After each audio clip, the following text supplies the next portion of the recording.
Donc, dans cette vidéo, on va voir les fondements mathématiques derrière les auto-encodeurs variationnels ou qu'on appelle en anglais les Variational Auto-Encoders.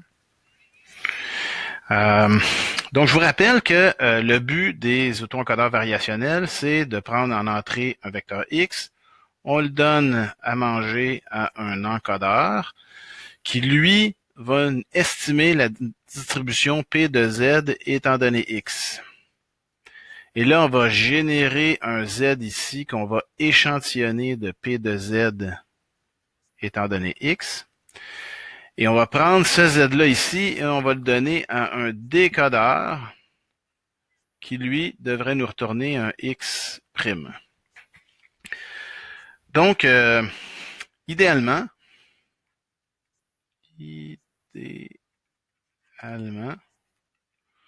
on cherche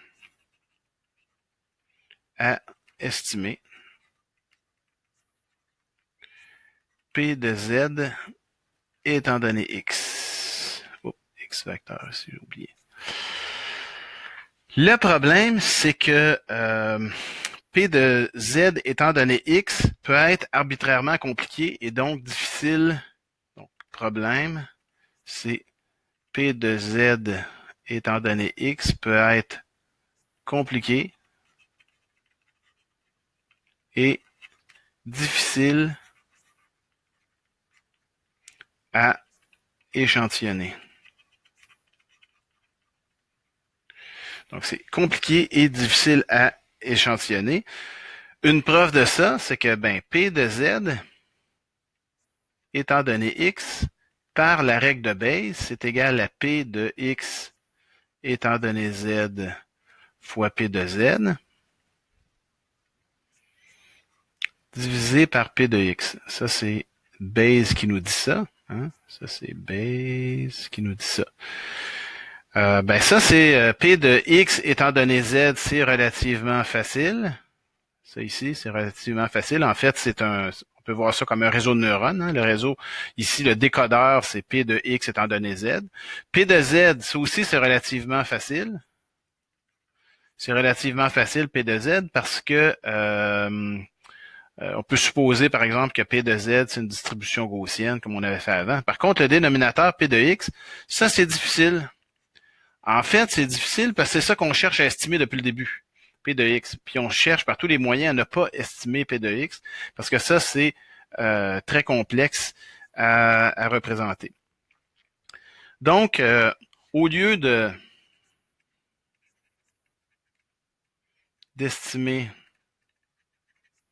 directement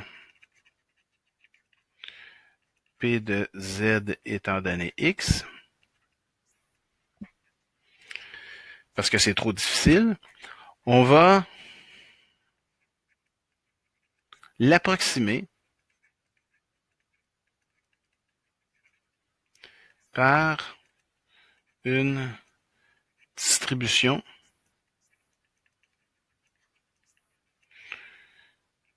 on va l'appeler Q, Q de Z étant donné X, plus simple.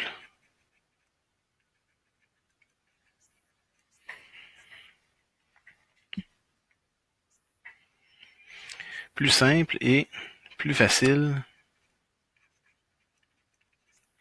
à échantillonner.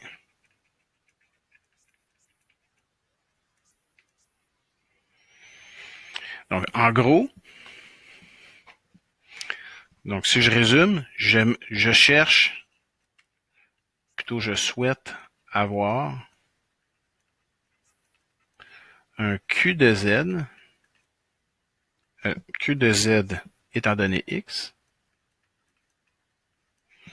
qui est à peu près égal, ce ne sera jamais tout à fait parfait, à P de Z étant donné X. Puis pour que ça soit vrai, j'aimerais ça que la distance entre Q et P soit la plus faible possible. Okay? Donc ça ici, ça tende vers 0, la distance entre ces deux distributions-là. Pour que deux distributions tendent vers 0, ça implique que la distance, la KL divergence entre Q de Z étant donné X et P de Z étant donné X également tendent vers 0. Parce que la divergence, la KL divergence, c'est la distance probabiliste entre deux densités de probabilité.